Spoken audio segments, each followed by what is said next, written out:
नमस्कार दोस्तों, आज हम लोग इस वीडियो में बात करने वाले हैं भेल आर्टिसन रिक्रूटमेंट 2025 के बारे में। आप लोगों को पता होगा इसका ऑनलाइन फॉर्म फिलअप जुलाई से जारी है, 16 जुलाई से, और इसका लास्ट डेट 12 अगस्त 2025 रखी गई थी। पर इसमें काफ़ी दिक्कत हो रही थी, पेमेंट नहीं हो पा रहा था, फॉर्म फिलअप करने में दिक्कत हो रही थी।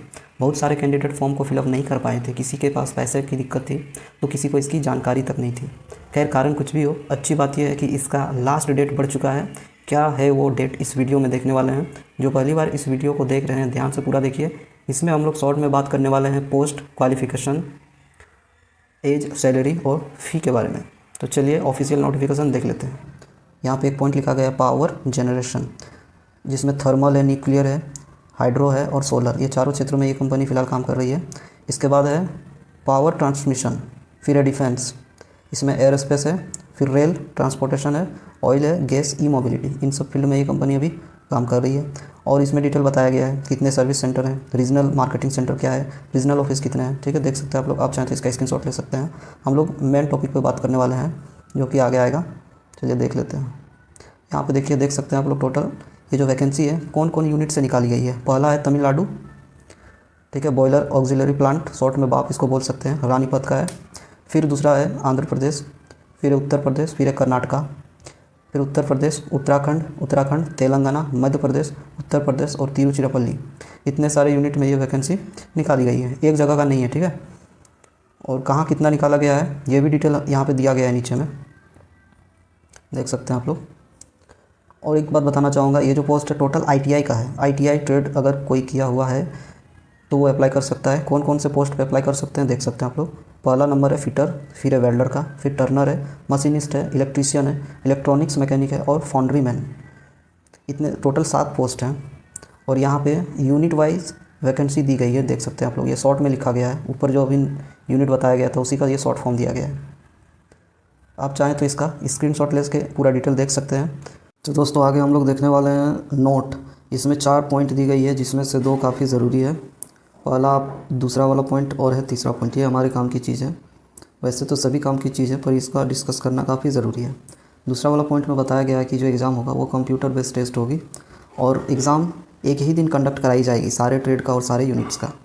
एग्ज़ाम का जो टेंटेटिव डेट बताया गया है मिड सितंबर, पर मिड सितंबर में नहीं होने वाला है, ये कंफर्म है। क्यों नहीं होने वाला है देखते हैं आगे हम लोग इस वीडियो में। तीसरी वाली जो पॉइंट है इसमें ये बताया गया है कि आप आर्टिसन ग्रेड 4, ये जो पोस्ट है, जिस भी यूनिट में आपकी ज्वाइनिंग होगी आपको 20 साल तक सर्विस वहीं पे करना होगा। ज्वाइनिंग डेट से लेकर के अगले 20 साल तक कोई भी ट्रांसफ़र या change in place of posting shall be entertain for the first 20 year of service. 20 साल तक कोई भी सुनवाई नहीं होने वाला, यानी कि आपको यहीं पे सर्विस करना होगा 20 साल तक। तो जो भी यूनिट आप लोग सेलेक्ट करिएगा वो काफ़ी सोच समझ के कीजिएगा, ताकि आप लोग 20 साल तक वहाँ अच्छे से सर्विस कर पाए। आगे इसमें दिया गया है reservation and relaxation. Reservation categories wise बताया गया है टेबल बना के, और रिलैक्सेशन नीचे देख सकते हैं आप लोग, कौन से कैटेगरी वाले को कितनी रिलैक्सेशन दी जा रही है, एज में कितनी छूट दी जा रही है वो बताया गया है। जैसे कि आप चाहे तो पहले इसका स्क्रीनशॉट ले सकते हैं, मैं थोड़ा जूम कर दे रहा हूँ कैटेगरी वाइज रिजर्वेशन का। चलिए आगे नीचे देखते हैं हम लोग। ST SC का 5 साल छूट दिया गया है। OBC को 3 साल का एज रिलैक्सेशन दी गई है। पर्सन विद डिजेबिलिटी कैंडिडेट्स, इनको जनरल का 10 साल है, OBC का 13 साल है MCL वालों के लिए, और ST SC का 15 साल है। ये रही एज रिलैक्सेशन। एज क्या मांगी गई है इसको हम लोग नीचे देखते हैं, यहाँ पे दी गई है ये पॉइंट,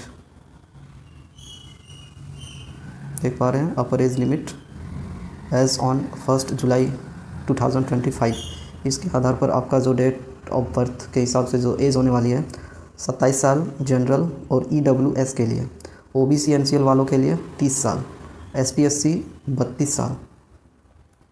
अगर आपका एज ओवर है तो इसमें आपको छूट मिलेगी, जो ऊपर अभी आपको बताया था मैंने। अगला जो पॉइंट है, अगली पॉइंट इसमें हम लोग डिस्कस करने वाले हैं क्वालिफ़िकेशन के बारे में। क्वालिफ़िकेशन क्या चाहिए इसके लिए, मैट्रिक होना ज़रूरी है 10th plus national trade certificate NTC जिसे शॉर्ट में कहते हैं, या तो फिर ITI पास हो, प्लस नेशनल अप्रेंटिसशिप सर्टिफिकेट। यानी कि आपको 10th के बाद ITI चाहिए प्लस अप्रेंटिसशिप, इतने सारे चीज़ चाहिए। इसके बाद भी आपको 60% मार्क्स भी चाहिए जनरल ओबीसी कैंडिडेट को, और 55% मार्क्स चाहिए एसटी एससी कैंडिडेट। और भी इंपॉर्टेंट बातें दी गई है, आगे देखते हैं। चलिए, सिलेक्शन प्रोसेस यहाँ पे बताया गया है, 2 स्टेज में होगा। पहला स्टेज है कंप्यूटर बेस्ड एग्जामिनेशन और दूसरा जो है स्किल टेस्ट। पहला होगा कंप्यूटर बेस्ड टेस्ट के आधार पर और दूसरा स्किल टेस्ट होगा, फिर डॉक्यूमेंट वेरिफिकेशन होगी। तो कंप्यूटर बेस्ड टेस्ट में जो कैंडिडेट पास किए जाएंगे, देख सकते हैं 1:5, यानी एक पोस्ट के लिए 5 कैंडिडेट शॉर्ट लिस्टेड किए जाएंगे स्किल टेस्ट के लिए। स्किल टेस्ट हो जाने के बाद अगर पास कर लेते हैं तो डॉक्यूमेंट वेरिफिकेशन होगी। और मेडिकल स्टैंडर्ड बताया गया है, जनरल इंस्ट्रक्शन दिया गया है। अब यहाँ पे फ़ी के बारे में थोड़ी सी बात कर लेते हैं हम लोग। ओबीसी, ईडब्ल्यूएस और जनरल 600 रुपये चाहिए, 400 रुपया प्लस जीएसटी ये प्रोसेसिंग फ़ी है। टोटल हो जाते हैं 1072। तो जनरल, ओबीसी, ईडब्ल्यूएस को चाहिए 1072 रुपये, और एसटी एससी, पीडब्ल्यूडी और एक्स सर्विसमैन्स एग्ज़ाम फीस इन लोग का नील है, पर 400 रुपये जीएसटी, 400 प्लस जीएसटी मिला के 472 रुपये इन लोगों को चाहिए। तो ये रही एग्ज़ाम फ़ी के बारे में। चलिए वीडियो में आगे देखते हैं इम्पोर्टेंट चीज़ और क्या बताई गई है। हाँ, यहाँ पे diary dates, milestone, schedule date. आप लोगों को पहले ही बता चुका हूँ कि जो एप्लीकेशन है 16 जुलाई 2025 से ही चालू थी, और इसका डेट 12 अगस्त पहले बताया गया था, पर काफ़ी सारे कैंडिडेट को पेमेंट करने में दिक्कत हो रही थी, सर्वर सही से काम नहीं कर रहा था और ऐसे ही डेट पार हो गया। इसलिए इसका डेट फिर से बढ़ा दिया गया, 12 अगस्त से अब कर दिया गया है 12 सितंबर, देख सकते हैं आप लोग। और फॉर्म में पहले क्या बताया गया था, एग्ज़ाम डेट मिड सितंबर होता है 12 से लेकर के 18 तारीख।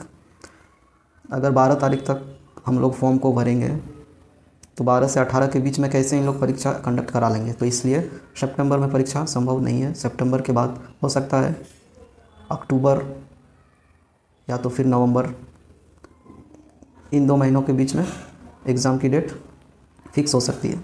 चलिए, जो भी जानकारी आएगी सबसे पहले आपको यहाँ पे बता दिया जाएगा एग्ज़ाम डेट कब है। तो फिलहाल अगर अभी तक आपने फॉर्म को अप्लाई नहीं किया तो अप्लाई कर लीजिए, और हमारे चैनल को सब्सक्राइब कर दीजिए, बेल नोटिफिकेशन आइकन को ज़रूर से दबा दीजिएगा। वीडियो अच्छी लगी है तो दोस्तों को शेयर कर दीजिए और एक लाइक कर दीजिएगा। वीडियो को देखने के लिए बहुत बहुत धन्यवाद।